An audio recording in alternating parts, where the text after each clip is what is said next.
275 Kedua kota, 10. Fakta membuktikan bahwa seorang pria yang sudah lapar selama setengah bulan akan menjadi seperti serigala. Apalagi, Leng Xicheng menyadari sedikit perubahan hati Gu Qingqing terhadapnya. Pria yang telah kelaparan selama setengah bulan itu benar-benar seperti raja serigala di antara serigala liar. Menggigit, menggerogoti, menyerang, dan mencekik.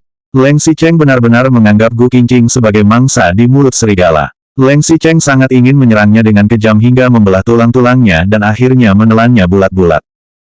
Leng Xicheng masih terus menekan tubuh Gu Qingqing ke pintu. Pria itu menabraknya dengan kuat, seperti ombak menghantam bebatuan. Awalnya, Gu Qingqing masih khawatir pembantu di luar akan mendengar pintu yang terus mengeluarkan suara. Tetapi, setelah melakukannya, Gu Qingqing benar-benar menjadi berantakan dan linglung. Kakinya menjadi lemah, begitu juga dengan pinggangnya. Seluruh tubuhnya seperti koala yang menggantung pada tubuh Leng Xicheng. Ia hanya bisa meminta Leng Xicheng untuk melakukannya dengan lebih pelan dan lebih lembut. Ketika Leng Xicheng selesai melakukannya, jantung Gu Qingqing yang berdebar kencang di rongga dadanya tidak kunjung mereda untuk waktu yang lama. Leng Xicheng sedikit melepaskan tubuh Gu Qingqing sedikit, tetapi kaki Gu Qingqing masih lemas dan seluruh punggungnya bersandar di dinding. Tubuh Gu Qingqing pun tergelincir turun dari dinding seperti ini. Saat Gu Qingqing hampir menyentuh lantai, Leng Xicheng mengulurkan lengannya dan menangkapnya. Wajah tampannya tetap dingin, namun ada sedikit sentuhan kemerahan di wajahnya setelah kepuasan. Suasana ruangan menjadi sunyi. Hanya terdengar suara napas yang berderu dan detak jantung dari kedua orang itu. Setelah waktu yang lama, Leng Xicheng akhirnya menenangkan napasnya dan baru memeluk pinggang Gu Qingqing. Kemudian, ia berkata dengan suara dingin, "Sana, mandi." Leng Xicheng sekarang baru ingat bahwa dirinya bahkan masih belum mandi dan langsung menarik Gu Qingqing untuk bersenang-senang. Gu Qingqing mengangguk, berdiri, dan mendorong Leng Xicheng. Namun, saat ia baru berjalan 2 langkah, kakinya agak gemetar. Leng Xicheng yang berdiri di belakangnya melihat Gu Qingqing tampaknya akan segera jatuh setelah berjalan 2 langkah. Leng Xicheng pun melangkah maju lagi dan menarik lengan Gu Qingqing. Gu Qingqing sontak terkejut, tetapi ekspresi Leng Xicheng tidak berubah. Bulu matanya yang panjang menyembunyikan emosi matanya. Leng Xicheng menundukkan kepalanya sedikit, mengangkat Gu Qingqing, dan berkata, "Jika kamu berjalan seperti itu, kapan baru bisa berjalan ke kamar mandi?" Gu Qingqing yang digendong oleh Leng Xicheng pun mengangkat kepalanya. Ia melihat ekspresi Leng Xicheng masih tetap tenang dan tampaknya tidak ada terlalu banyak emosi di matanya. Seolah-olah orang yang bertindak dengan kejam tadi bukanlah pria ini. Begitu mereka sampai di kamar mandi, Leng Xicheng meletakkan Gu Qingqing di dalam bak mandi. Kemudian, ia berbalik dan membuka keran air. Mungkin karena berada di bak mandi memberikan kesan yang tidak begitu baik, Gu Qingqing agak tidak menginginkannya. Bahkan, Gu Qingqing refleks sedikit mundur ke belakang hingga rompinya menempel di tepi bak mandi saat melihat Leng Xicheng melangkah masuk. Gu Qingqing mengubah nada suaranya dan berkata, "Kamu pasti lelah setelah pulang dari bekerja keras. Aku akan membantumu menyeka punggungmu."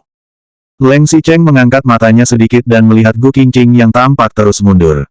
Dari mana ia tidak bisa menebak bahwa Gu Qingqing ingin pergi. Leng Xicheng sendiri tahu di dalam hatinya bahwa hubungan mereka memang sedikit membaik dan Gu Qingqing juga mulai mempedulikannya. Tetapi, kepedulian itu tetap bukanlah cinta. Mata Leng Xicheng langsung menjadi dingin dan ia berkata, "Tidak perlu. Aku akan mandi sendiri." Leng Xicheng memunggungi Gu Qingqing karena takut jika ia melihat wanita itu lagi, dirinya tidak akan bisa menahan diri untuk tidak menerkamnya. Di satu sisi, Leng Xicheng duduk di pesawat untuk waktu yang lama sehingga ia benar-benar sangat lelah dan harus pergi lagi besok pagi. Sekarang status stamina fisiknya sudah melewati batas. Di sisi lain, Leng Xicheng bisa melihat sikap Gu Qingqing yang menghindarinya. Bahkan, meskipun Leng Xicheng berusaha keras meyakinkan dirinya bahwa Gu Qingqing telah berubah, Gu Qingqing yang bergerak mundur masih membuat Leng Xicheng merasa sangat tidak nyaman. Keduanya mandi di bak mandi tanpa suara. Mereka berdua saling membelakangi, saling memunggungi, dan tidak ada yang mendekat. Bahkan, ada jarak 1 lengan di antara mereka. Tidak ada pemandangan yang menawan sama sekali. Hanya terdengar suara gemericik air. 276 hati yang melayang jauh 1. Gu Qingqing telah selesai mandi dan hanya perlu mandi sebentar saja. Satu-satunya bagian tubuhnya yang harus dibersihkan adalah bagian intimnya di mana keduanya baru saja bersentuhan. Bukan karena takut hamil, tetapi karena takut akan ada penyakit ginekologi akibat ketidakbersihan. Pria biasanya selalu mandi dengan sangat cepat. Leng Xicheng menoleh, lalu melihat Gu Qingqing memunggunginya. Ia pun melongokkan kepalanya untuk melihat Gu Qingqing dan malah mendapati wanita itu sedang membersihkan bagian intimnya. Leng Xicheng merasa seakan sebuah pisau tajam menusuk jantungnya. Apa yang Gu Qingqing takutkan? Periode haidnya baru saja berakhir. Bagaimana mungkin dia akan hamil? Gu Qingqing membersihkan dirinya dengan begitu bersih. Apakah dia bahkan tidak ingin ada kemungkinan untuk hamil sama sekali, atau tidak ingin aku meninggalkan sedikit pun jejak di tubuhnya? Pikir Leng Xicheng. Apakah perlu aku membantumu membersihkannya? Leng Xicheng bertanya keras-keras dengan suara yang dingin. Gu Qingqing terkejut dan menoleh. Ia melihat ekspresi dingin Leng Xicheng dan bahkan wajahnya tidak menunjukkan senyuman sama sekali. Gu Qingqing pun segera menggelengkan kepala dan menjawab, tidak perlu, tidak perlu. Aku sudah selesai. Gu Qingqing mengatakannya sambil segera berdiri. Mungkin karena ia berdiri terlalu cepat dan ada air yang membuat samping bak mandi sangat licin, Gu Qingqing hampir terpeleset dan terjatuh. Untungnya, Leng Xicheng segera tanggap dan menyangga tubuhnya dari belakang. Meskipun air bak mandi masih sangat hangat, mata Leng Xicheng malah sangat dingin. Meskipun pria itu mengangkatnya keluar dari kamar mandi, sedikit kehangatan terakhir di tatapan matanya pun telah hilang. Leng Xicheng meletakkan Gu Qingqing di luar kamar mandi, lalu membiarkan Gu Qingqing menapakkan kakinya dan mengenakan sandal. Ia berbalik dan melemparkan handuk kepada Gu Qingqing. Setelah itu, Leng Xicheng juga menundukkan kepala dan mengambil handuk untuk menyekat tetesan air. Ruangan itu menjadi sunyi lagi. Gu Qingqing menyeka tubuhnya hingga bersih dan segera mengenakan pakaian. Setelah itu, ia membuka laci meja samping tempat tidur dan sepertinya sedang mencari obat. Leng Xicheng terlalu familiar dengan hal ini. Obat pencegah kehamilan selalu disimpan di sana. Mengapa? Dia merasa masih tidak cukup bersih membersihkan bagian sananya dan masih harus minum obat. Pikir Leng Xicheng. Hatinya terasa kosong, seakan ada sebuah kipas besar yang meniupkan angin dingin. Leng Xicheng menurunkan matanya sedikit. Setelah waktu yang lama, baru ia mendengus dingin dan berkomentar, membersihkannya dengan begitu bersih, tidak perlu minum obat pencegah kehamilan lagi. Meminumnya juga sia-sia. Bagaimanapun juga, tidak mungkin Gu Qingqing akan hamil pada periode aman. Gu Qingqing mengangkat matanya sedikit dan agak tertegun. Padahal, alasannya bukan karena itu. Gu Qingqing membersihkan bagian intimnya karena dokter mengatakan bahwa tubuhnya agak lemah. Jika Gu Qingqing tidak menjaga bagian intimnya dalam kondisi bersih setelah berhubungan, akan terjadi masalah. Jika ada penyakit ginekologi, mungkin juga akan ada resiko kehamilan ektopik. Gu Qingqing memang mencari obat, tapi ia sedang mencari obat tradisional Tiongkok untuk menjaga kondisikan tubuhnya, bukan obat pencegah kehamilan.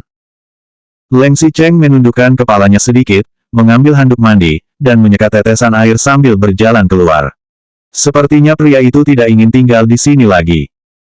Saat Gu Qingqing melihat Leng Xicheng akan berjalan keluar pintu, ia mengumpulkan keberanian dan bertanya, besok pagi, kamu akan pergi lagi.